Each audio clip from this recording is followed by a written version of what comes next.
Hi friends, అందరికీ good morning అండి. ఇప్పుడు నేను బ్లౌజు హ్యాండ్కి అయితే థ్రెడ్ పైపింగ్ ఏ విధంగా వేసుకోవాలనేది సింపుల్గా నేను మీకు ఈ వీడియోలో చూపిస్తాను చూడండి. ఫస్ట్గా నేనైతే క్రాస్ పీస్ని అయితే 1.5 ఇంచి ఉండే విధంగా తీసుకున్నాను. చాలామంది హ్యాండ్ స్ట్రైట్గా ఉంటుంది కదా అని చెప్పేసి మంచిగా చక్కగా ఉండే పీస్ని తీసుకుంటారు. కానీ క్రాస్ పీస్ తీసుకొని చూడండి, పైపింగ్ అనేది చాలా నీట్గా వస్తుంది. నేను తీసుకున్న 1.5 ఇంచి ఉన్న క్రాస్ పీస్ని అయితే డబల్ ఫోల్డింగ్లో వేసి పాదం ఖర్చుతో నేనైతే స్టిచ్ చేస్తున్నాను. ఫస్ట్ వీడియోలో చూపిస్తున్నట్లుగా ఒక స్టిచ్ అయితే వేసుకోవాలి. ఇప్పుడు నేనైతే పైపింగ్ కోసమని 0 సైజు థ్రెడ్ని అయితే తీసుకున్నాను. మంచిగా సన్నగా ఉంటుంది, చూడటానికి లుక్ వైజ్గా చాలా బాగుంటుంది.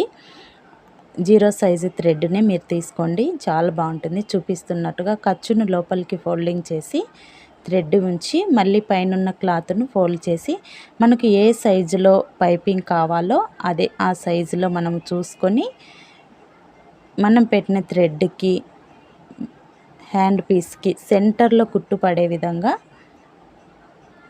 ఈ పైపింగ్ అయితే స్టిచ్ అయితే వేసుకోవాలి. వీడియోలో చూపిస్తున్నట్టుగా స్టార్టింగ్లో మనం ఏ సైజ్ అయితే మనము పైపింగ్ రావాలని తీసుకున్నామో ఎండింగ్ వరకు కూడా అదే సైజు వచ్చేట్లా చూసుకోవాలి. ఇప్పుడు ఇక్కడ ఖర్చు ఉంది కదా, మీరు హెమ్మింగ్ అయినా చేసుకోవచ్చు, లేదంటే గట్టిగా ఉంటుంది కదా అనుకుంటే ఒక స్టిచ్ అయినా వేసేసుకోవచ్చు. నేనైతే ఇక్కడ స్టిచ్చే వేసేస్తున్నాను, మీరు కావాలంటే హెమ్మింగ్ కూడా చేసుకోవచ్చు. ఫ్రెండ్స్, చూసారుగా థ్రెడ్ పైపింగ్ ఎంత ఈజీగా వేసుకోవచ్చో. మరి వీడియో నచ్చితే ఒక లైక్ చేయండి. ఫస్ట్ టైం కనుక మన ఛానల్ని చూస్తున్నట్లయితే please like and share, subscribe guys. చాలా బాగా వచ్చింది. వీడియో నచ్చితే లైక్ చేసి కామెంట్ చేయండి.